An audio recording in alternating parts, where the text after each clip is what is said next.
Eh bien, bonjour, bonsoir. Ça fait un petit moment que nous sommes vus, c'est-à-dire la dernière fois, la dernière petite librairie, c'était en mars, la veille du Covid. Alors, le Covid, saison 1, saison 2, saison 3, nous ne nous sommes pas quittés quand même, hein, parce qu'entre les vidéos que nous avons mises sur YouTube et puis les échanges sur Facebook, sur Instagram et tout, donc voilà. C'est la rentrée littéraire, saison 1. Alors, il y a une rentrée littéraire, hein, certains éditeurs se disent, mais est-ce que les gens s'en sont rendus compte? Nous, on s'en est rendu compte, mais ce qui ne nous empêche pas de parler de livres qui étaient parus pendant le Covid et qui n'ont pas eu la chance d'avoir toute cette publicité de cette rentrée littéraire présente. On va commencer, il y a plein de petits bijoux. Je suis tombé très amoureux d'un petit bouquin qui s'appelle « Ce qu'il faut de nuit » de Laurent Petit-Mongin. C'est à la Manufacture des livres. C'est un très joli livre sur un thème qui est relativement peu traité, qui est l'amour paternel, c'est-à-dire paternel, mais pour deux fils, c'est-à-dire c'est une histoire d'homme, hein, en quelque sorte. On est en Lorraine, c'est la crise. Un monsieur d'une quarantaine d'années, sa femme meurt, il se retrouve avec deux enfants. Il est un peu désarçonné, il est un peu déboussolé, il ne sait pas trop comment faire. C'est comme vous savez, c'est souvent les femmes qui ont la relation avec les enfants, c'est elle qui va les accompagner à l'école. Mais il a des enfants très sympas, hein, mais ils ne savent pas se dire qu'ils s'aiment, c'est-à-dire c'est plein de silence. C'est un livre qui est dans le silence et dans les non-dits. Il y a beaucoup de solidarité, beaucoup de générosité, il faut le dire, dans ce livre. Il y en a un qui va, grâce à l'aide de toute la famille, hein, c'est-à-dire qu'ils vont se sacrifier sur beaucoup de choses.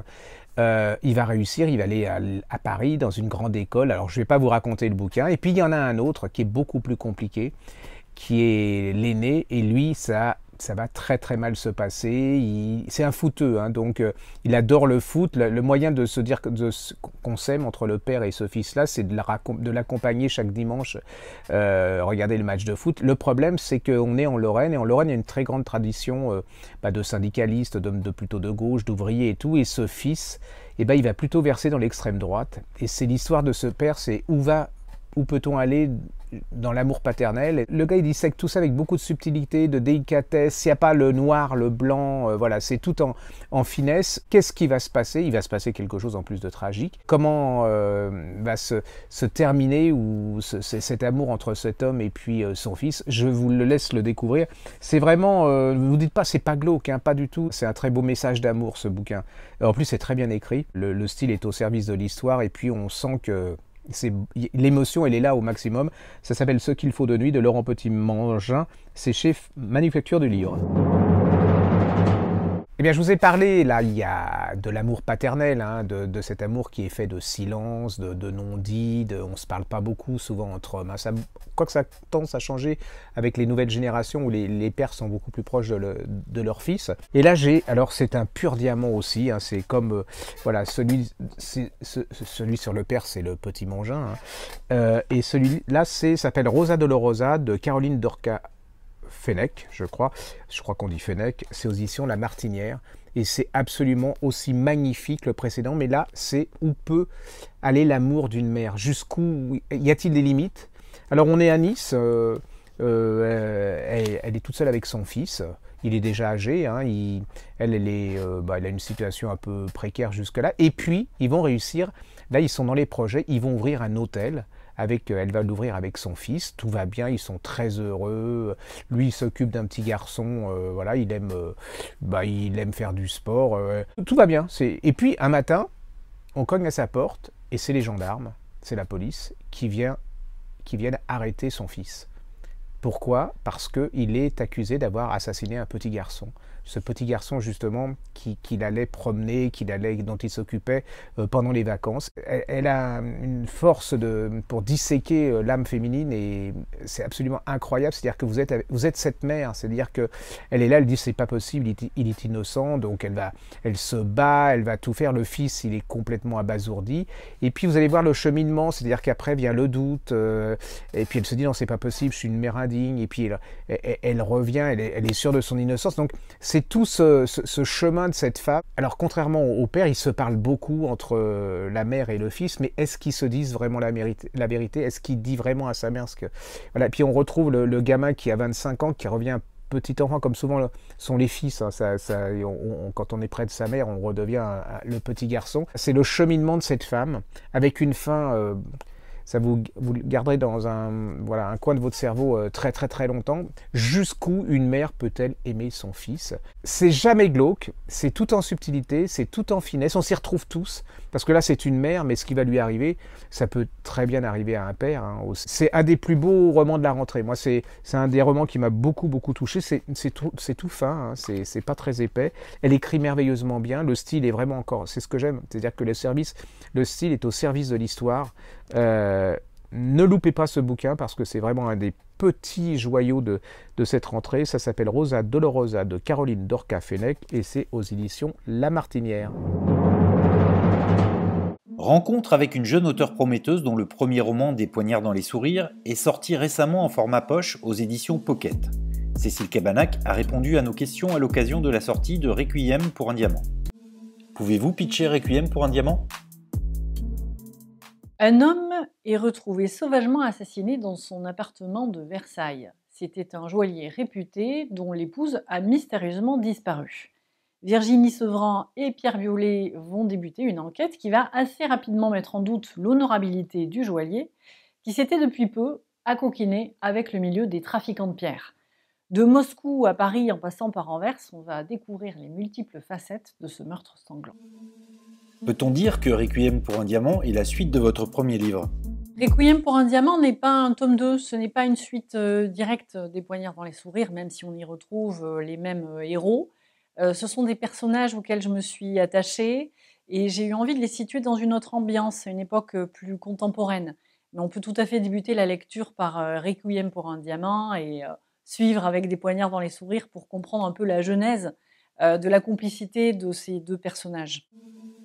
Pourquoi avoir situé l'action de votre deuxième roman dans l'univers de la joaillerie ? L'univers des diamantaires, c'est un univers qui me passionne depuis très longtemps. C'est un milieu qui est très fermé, très secret, et qui fait pas mal rêver, voire fantasmer. Lorsqu'est venue l'idée d'écrire un deuxième roman, je me suis d'abord intéressée à la victime, Victor Bardier. J'ai imaginé sa façon de parler, de se tenir, de se comporter. J'ai essayé d'imaginer l'homme qu'il pouvait être. Et assez rapidement est venue l'idée que ce serait quelqu'un qui aurait un talent peu ordinaire. Et finalement, j'ai décidé de faire de lui un joaillier réputé. Et ensuite, l'intrigue s'est construite autour de lui, un petit peu à la façon des facettes d'un diamant, quelque part. Virginie, Elena, Mathilde, 3 femmes aux multiples facettes ? En tant que lectrice, il m'est arrivé parfois d'être un peu frustrée à la lecture de certains romans, du fait finalement de la caractérisation de personnages féminins qui étaient parfois un peu secondaires ou unidimensionnels. La femme, la séductrice, la mère. En tant qu'écrivaine, j'essaie d'apporter des couches de personnalité à mes personnages. Ce sont un petit peu des millefeuilles. Je prends beaucoup de plaisir à les façonner, mais je prends tout autant de plaisir à façonner les personnages masculins. J'essaie d'établir un équilibre entre eux. Comment avez-vous imaginé le commandant Virginie Sevran ? Je ne me suis pas inspirée de femmes flics ou d'hommes flics pour créer Sevran. C'est un personnage qui est une parfaite invention de ma part.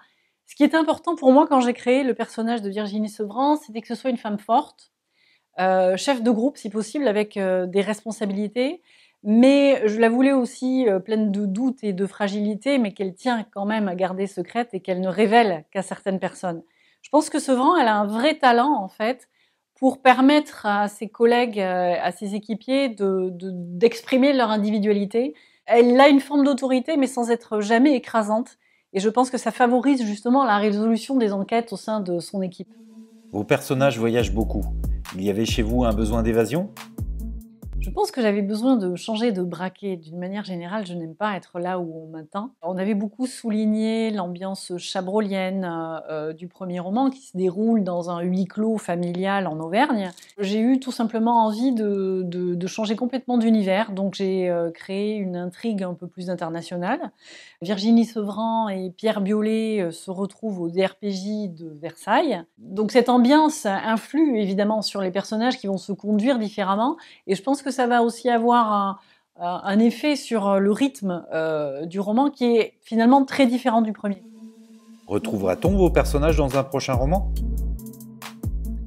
On retrouvera en effet Virginie Sevran et Pierre Biolay dans une nouvelle enquête très différente, je pense, des 2 premiers romans. Ça va être une histoire beaucoup plus sombre que je suis actuellement en train de travailler avec mon éditrice.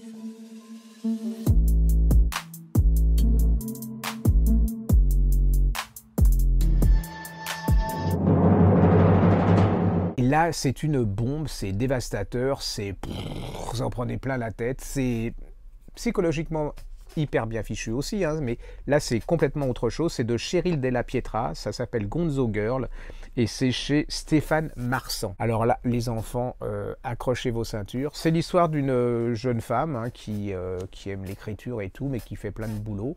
Et puis un jour, on lui propose d'aider un écrivain très célèbre, genre, vous savez, ces écrivains des années 70-80 qui fumaient beaucoup, qui se piquaient, qui buvaient et tout. Et son job à elle, c'est de l'obliger à produire une page par jour, parce que apparemment, il s'en va ailleurs, quoi. Donc, il n'a plus envie de rien produire. Et là, elle va se retrouver dans un monde absolument incroyable. C'est-à-dire que ce type, il est complètement... il est space, quoi. Hein. Je veux dire, il a cocaïne le matin, le whisky, il a du fric parce que c'est un immense écrivain qui est hyper connu et il a hyper vendu. Il y a l'éditeur qui, lui, il lui faut absolument des pages parce qu'il a promis ça. Cette fille, il la malmène, enfin, c'est absolument, le rapport est absolument haine, amour, vous voyez, c'est vraiment, mais c'est de la haine violente. C'est un livre très, très violent, mais... ne vous effrayez pas, c'est violent dans la mesure où ils sont tous désespérés. Et puis cette femme, elle est écrivain aussi. Et vous allez voir comment elle va réussir à faire écrire cette œuvre. C'est sur le monde de l'édition, c'est sur le monde de l'écriture. Je suis persuadé qu'il existe ce genre d'écrivains qui pètent les plombs et qui, pour écrire, ont besoin de tout bousculer, de frapper, de brûler, voilà. C'est de la dure, hein, c'est de la pure, mais je l'ai lu vraiment jusqu'au bout d'une traite, c'est-à-dire que vous êtes fasciné comment cette jeune femme va réussir à survivre à cette épreuve. Moi, j'aurais été elle, je serais parti depuis longtemps, mais elle est tellement fascinée par cet homme qui est une de ses idoles, elle est tellement fascinée par l'écriture, par la création, qu'elle va rester. Il y a plein de personnages qui valent à eux seuls un roman.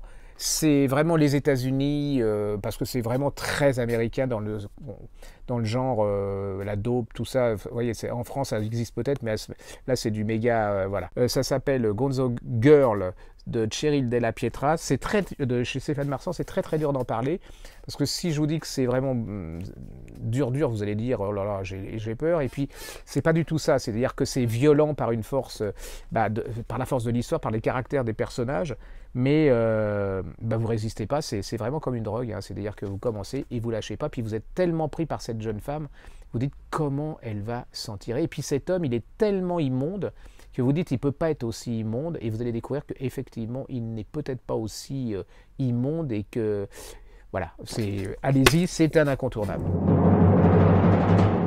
Eh bien, aujourd'hui, c'est une nouvelle chronique, c'est Gérard le point G, c'est-à-dire que, voilà, c'est les livres qui m'ont un peu énervé. Je veux pas être méchant parce que je l'aime bien, c'est pas parce que c'est une femme, hein, ça serait un homme, il y a des hommes que j'aime bien, donc j'ai beaucoup de mal à dire, voilà. C'est un livre dont tout le monde parle, enfin c'est comme, voilà, elle est partout, Isabelle Carré, du côté des Indiens, chez Grasset. Voilà. Pour pas être méchant, je vais dire que si vous pouviez attendre que ça paraisse en livre de poche, parce que franchement j'ai trouvé ça... C'est encore pire parce qu'on ne peut pas trouver ça mauvais, mais on ne peut pas trouver ça... Je vois pas l'intérêt. Et je pense, comme dit Fred, c'est s'appelait Monique Duchemol. Micheline Duchemol. Il y a peu de chances voilà, que le livre soit sorti comme ça en exergue sur les plateformes. Alors certains vont me dire que je suis méchant. Alors c'est vrai que quand on lit, on pense à à cette actrice qui, bon, elle a du talent, elle est attendrisse, enfin voilà, c'est une actrice de qualité. Mais voilà, donc ça vaut quand même 22 €. Ça, 22 €. Pour ce prix-là, on a des meilleurs livres. 22 €. 29 €. Regardez. Alors vous me direz que la quantité n'est pas forcément, mais là quand même, faut pas se foutre du monde, quoi. 29 € pour un livre comme ça, 22 € pour ça, 22 € pour ça, je trouve que c'est trop. Donc attendez qu'il paraisse en livre de poche. Si vous êtes une fan, je comprends, il y a des gens que j'adore. Donc je suis prêt à payer, même si c'est pas forcément très bon, mais franchement, vous ferez des économies et vous achetez autre chose que ça, et ça ne vous empêche pas de le lire. Alors, il y a mon chouchou. C'est très compliqué, hein. Il s'appelle Emmanuel Carrère, il s'appelle Yoga chez Paul. Alors ça, c'est soit on déteste, soit on aime. Et comment résumer? Alors certains diront que toute la littérature se résume à Moa, de manière différente entre les histoires et tout, mais là c'est vraiment Moa. On sent que là il tire jusqu'au bout, hein. C'est-à-dire que l'inspiration, alors il faut lui reconnaître, c'est un grand, il a du talent, hein. Ça faut pas être mesquin, c'est un homme qui a du talent. Mais alors moi la méditation, le yoga, Sainte-Anne, sa vie, son moi, sa recherche du moi, je n'en peux plus, quoi. Je veux dire, et Dieu sait si j'ai fait des efforts, puisque bon, enfin. Nous avons des connaissances communes avec lui, et que j'ai fait vraiment des efforts, mais là c'est pas possible, quoi. Je veux dire, il y a un moment. Alors c'est complètement dans l'air du temps, hein, ça c'est clair, je vais me faire des ennemis, mais si vous êtes dans le 11e, vous voyez, un peu voilà, bio, machin, truc, la recherche de soi, vous savez, le bien-être, je sais plus comment ça s'appelle, le bien-être, oui c'est ça. Voilà, c'est un bon écrivain, mais le problème c'est qu'on a l'impression qu'il n'a plus rien à dire, quoi. Par contre, ça sera un bon portrait de l'époque sur voilà, le côté chiant, le côté un peu décadent de cette époque, le côté je m'emmerde, alors que vraiment il y a des choses à faire à notre époque. Je ne vais pas en faire plus parce que je vais me faire des ennemis. Soit vous allez l'adorer, soit vous allez l'aimer, vous aimez vraiment beaucoup, soit vous allez le détester. Voilà, nos clients, c'est soit ça, c'est soit on a beaucoup aimé, soit qu'on a beaucoup détesté. La seule chose que je peux lui dire, c'est qu'il a la carte. C'est-à-dire que cet homme, il est partout. France Inter, France Info, dans les téléramas. Exercice de style, je dois reconnaître. Bec BD m'énerve. Mais l'article qu'il a fait sur Emmanuel Carrère est un pur chef-d'œuvre de méchanceté, comment dire, équitable. Voilà, j'en dis pas plus, si vous avez l'occasion de le lire. Il y en a qui vont me haïr pour ça, mais j'ai pas pu. Franchement, j'ai pas pu et ça vaut 22 €. Ah, bah... Alors, quitte à dire, lisez plutôt du côté des Indiens d'Isabelle Carré, parce que franchement, voilà, ça s'appelle yoga, mais alors là, je vais vous dire, moi, la méditation après ça, je ne montre plus. Voilà, c'était le point G. Amis de la littérature avec un grand L, des auteurs avec un grand A. Vous savez, ces snobs des mots, ces gens qui ne lisent que Marcel Proust, Stendhal, les présocratiques, la Pléiade, voilà, ben c'est pas pour vous. Ah ben non, c'est pas pour vous parce que là vous allez détester, c'est quoi que je suis pas, enfin vous allez peut-être aimer mais en vous cachant, quoi. Bon, voilà, ça s'appelle Peindre la pluie en couleur d'Aurélie Tramier, c'est chez édition La Belle Étoile. Alors elle, c'est aussi une victime du Covid. Hein. Elle est parue en plein Covid, donc elle est morte. Hein. Et puis, on m'a dit, mais pourquoi tu n'as pas lu ça? J'ai lu ça, c'est super bien et tout, c'est un super bon livre de détente. Moi, je veux dire que la couleur, ça me donnait... la couverture, je me disais, pourquoi pas, il y a de la couleur et pas. Oui. Et alors, dès le départ, ça marche, j'ai adoré. C'est un livre de détente, mais complet, hein, saga, mais bien fichu, intelligent... C'est l'histoire d'une femme qui est directrice de crèche. Elle a un petit problème, c'est qu'elle déteste les enfants. Donc déjà, vous voyez le hiatus, c'est quand même... Elle est célibataire, alors vous voyez son appart bien rangé, elle a sa vie bien... Elle n'est pas malheureuse, hein, elle sourit jamais, mais voilà, il y a quand même quelque chose dans cette femme. On se doute qu'il y a un truc qui s'est passé, mais on ne sait pas quoi. Et puis d'un autre côté, elle a sa sœur, alors elle est très fusionnelle avec sa sœur, ils s'adorent. Alors sa sœur est mariée à un Allemand... Elles ont 2 enfants, une petite fille et un petit garçon. Alors comme elle dit, elle est prête à tout faire pour sa sœur, sauf garder ses 2 enfants en vacances parce que ça court, ça hurle, c'est trop actif et tout. Et puis les premières pages arrivent une chose absolument abominable, c'est que ces petits garçons et cette petite fille, ils vont partir en vacances, ils attendent leurs parents qui doivent venir les chercher à l'école pour partir en vacances et les parents n'arrivent pas. Et les parents en fait se tuent en voiture et laissent les 2 petits enfants orphelins. Et la mère dans l'ambulance, alors qu'elle allait mourir, griffonne sur un papier, il faut que ça... Enfin, je donne mes enfants, enfin, ma sœur doit élever mes enfants. La pire catastrophe qui puisse exister pour cette femme. Et vous allez voir ces enfants qui vont débouler dans la vie de cette femme. C'est-à-dire que vous imaginez, c'est limite, je mets les patins pour pas salir. Et là, c'est cette petite fille et ce petit garçon, lui, alors, il aime le foot, vous voyez, et la petite fille, elle est encore princesse, tout. Et déjà, il faut qu'elle les installe chez elle. Donc, heureusement, il a une femme qui travaille pour elle, avec elle à la crèche, qui va lui expliquer quand même les couettes, que voilà, le cartable avec les princesses. Elle en peut plus, hein. Il y a un moment, elle peut plus les voir, ses enfants. Enfin, et comment ils vont tomber en amour tous les trois, ils vont se charmer, ils vont se comprendre, c'est tout en délicatesse. C'est vraiment, vous êtes attendri par ce bouquin, cette femme, et puis vous allez surtout découvrir son secret. Pourquoi il y a cette espèce, avec sa mère et son père, il y a une espèce toujours pas de haine, mais voilà, ils s'engueulent tout le temps. Vous allez comprendre ce qui s'est passé, pourquoi elle était comme ça, pourquoi elle était toujours triste. C'est un très joli livre de détente, plein d'espoir, pas neuneux du tout, parce que ce qu'elle raconte, il y a des femmes qui l'ont vécu, et puis il y a des femmes qui n'aiment pas les enfants aussi, hein, tout simplement. Il y a des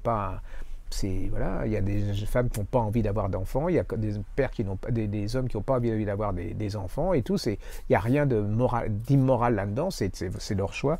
C'est très joli, moi je l'ai commencé, j'étais en avion.